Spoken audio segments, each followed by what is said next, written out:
Welcome back, Certeds. Previously, in our video, we looked into different services like IaaS, PaaS and SaaS. We looked at it from a very high level. Now in this video, it's time to get practical. Now what happens when you open the Azure portal? So you're hit by hundreds of services. If you want to deploy an app, where do you even start?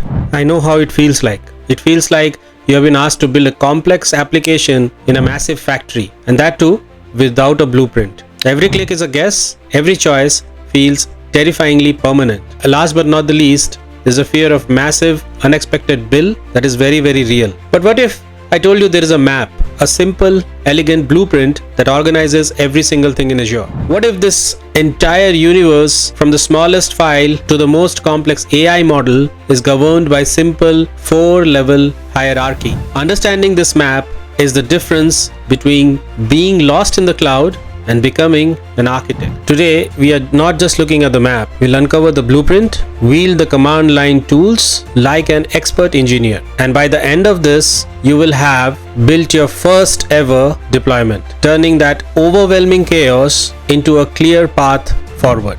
Hi, my name is Rajdeep, and I welcome you to Certeds, a channel dedicated to certifications and tutorials based on certifications. Make sure to subscribe the channel so that you don't miss any updates, and also hit the bell icon and like the video if this added any value to your knowledge. Section 1, the Azure hierarchy. Now you see, every complex system has a structure, a hierarchy that keeps things organized. Azure is exactly the same. So for a minute, forget those 200 plus services and just focus on the 4 layers that control everything. This is the core concept that you need to get right. Now first, at the very top, you have the tenant. Think of tenant as the entire organization, the top level account for your company.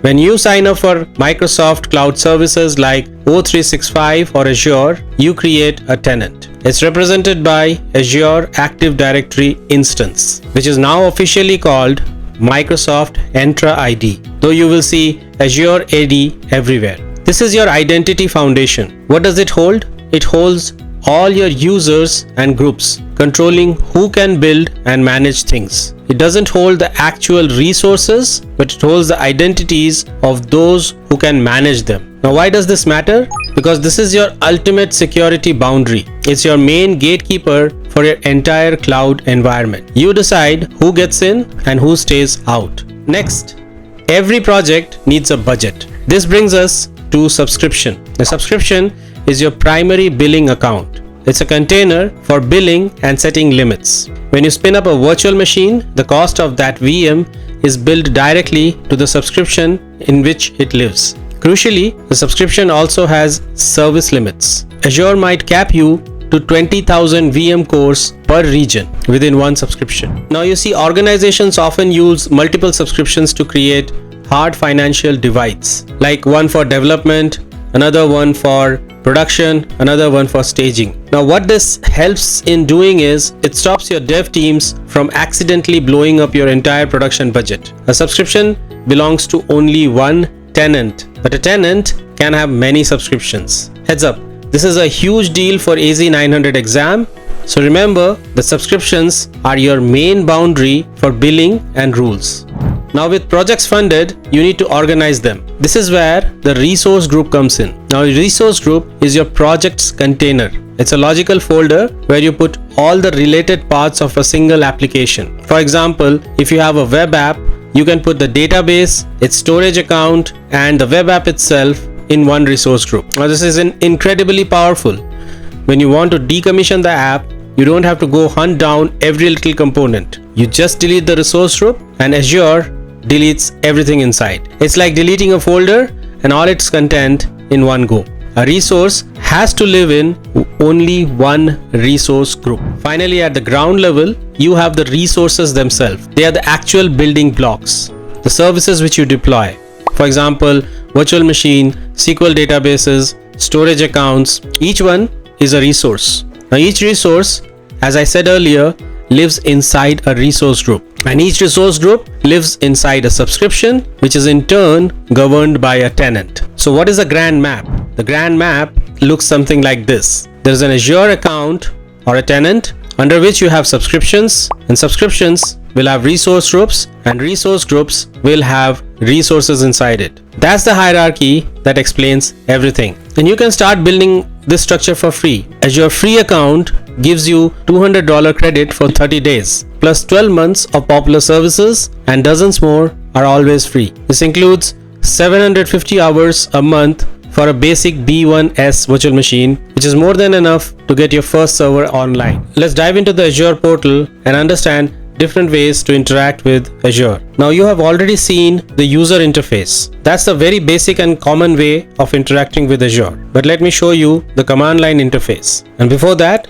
make sure you like and subscribe the video if you found this explanation helpful. Now it is possible to use the command line from within the Azure portal. You don't have to download any special software for that. Once logged into Azure, on the top right hand side, you will see a small icon which is the Cloud Shell icon. Let's click on that, and as soon as you click on that, it will prepare the Cloud Shell. Now on the top left, you will see a small icon which says switch to bash. Now if you are someone who comes from a Linux background, you can use bash, and if you are a Windows person, you can keep using PowerShell. Now we understood the logical structure of Azure. We have also seen the tools available to us to interact with Azure. Now let's talk about the physical world. Where does this digital infrastructure actually live? Which brings us to section 2, the physical realm, regions, zones and pairs. Now the foundation here is the region. The region is a specific spot on the globe. For example, East US, West Europe.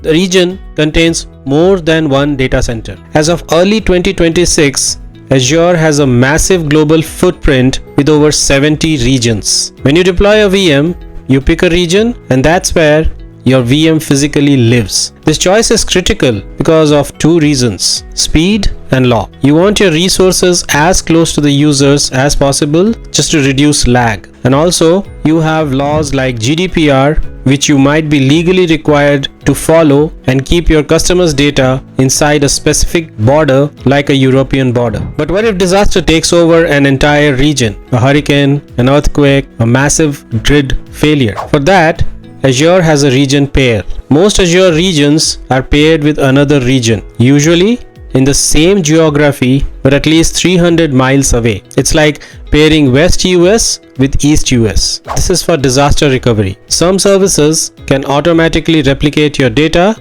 to the paired region. For example, if a catastrophe knocks your primary region offline, you can fail over to the secondary region. Microsoft also performs planned updates sequentially across pairs, making sure one is always online. Now let's zoom into a single region, and how do you protect against a single data center failure? That is the job of availability zones. Availability zone is a physically separate data center within one Azure region, each with its own independent power, cooling and networking. Think of them as individual self-sufficient buildings within a single campus. If one building loses power, the other one stands strong, keeping the application running. When you deploy a service, you can choose how to use these zones. And finally, there is a specially isolated cloud called sovereign clouds. These are instances of Azure built specifically for government or legal needs, like Azure Government for US agencies, or Azure China, which runs not directly but with partnership of a local partner called 21 ViaNet. This is to comply with the Chinese law. Think of them as private, specialized versions of Azure within their own strict access rules. Now section 3, how do you manage all these? Now your Azure environment is growing. You now have multiple subscriptions, one for production, one for dev, and maybe one for the finance team's new project. How do you apply a single security policy across all of them without losing your mind? How do you make sure no one anywhere can deploy that ridiculously expensive VM? This is where you have a top level tool called Management Group. Now Management Group is a container that sits above your subscription. It lets you organize your subscriptions into hierarchy and apply governance policies to all of them at once. For example, you can create a policy at the management group level that restricts which regions your entire organization can deploy to. That policy is automatically inherited by every subscription. Every resource group and every resource underneath it. For large organizations, this is a secret of staying in control. Now let's apply what we have learned and try to create some resources based on the structure which we understood. Now as you can see on the Azure portal, we have an option to create a resource group. Now we are in a subscription and the subscription is connected to a tenant. And let's go ahead and create a resource group. Let's click on create. This is our subscription. I'll give it a name, test RG, and the region is UK South, and I'll click on create. Now the resource group is created. Now what we are going to do next is create a resource inside the resource group. Let's create a virtual machine, which is the most common resource. So we'll go and create and we'll type name and a password and re-enter the password. Next, it will ask you a few different questions about inbound, outbound ports. You're not interested. We'll click on next and we'll just select a standard HDD because this is the cheapest and you don't really need a SSD for test purposes. Every VM has to sit in a virtual network. Inside a virtual network, you have to create a subnet, and inside the subnet, you have to create a NIC which will get attached to that subnet. Now we have not created a subnet or VNet yet, but Azure will automatically create it for you. It has also given a name based on our VM name. It has given a virtual network name and a subnet name. We don't need a public IP. We'll just select none, and a network security group is basic. Everything is default. We'll click on review and create. So as you click on review and create, it is going to do a validation just to make sure all the inputs which you have given in the portal are correct. And once everything is validated, a deployment will start. Now this is the deployment in progress. Now what happens in the background is Azure has created a script based on your inputs. We also call it ARM script, Azure Resource Manager. So that script is now getting implemented or getting deployed. Now you can see all the resources which Azure has created for you in order to create the VM. So it's not just the VM, you have also created a network interface, NSG, and finally the VM.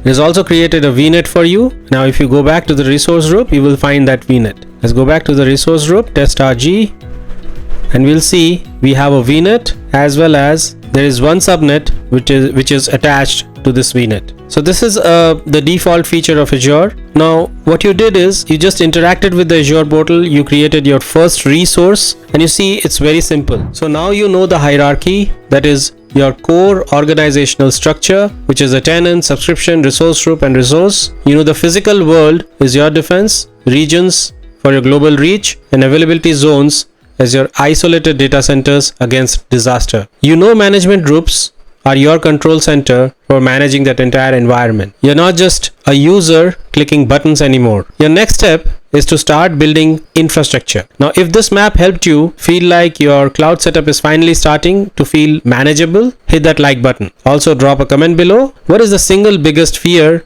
or point of confusion you still have about Azure? I read every single comment. Be sure to subscribe because our next journey will take us deeper into the services you can build inside these walls as we continue to master the cloud. Thank you, and I'll see you in the next one.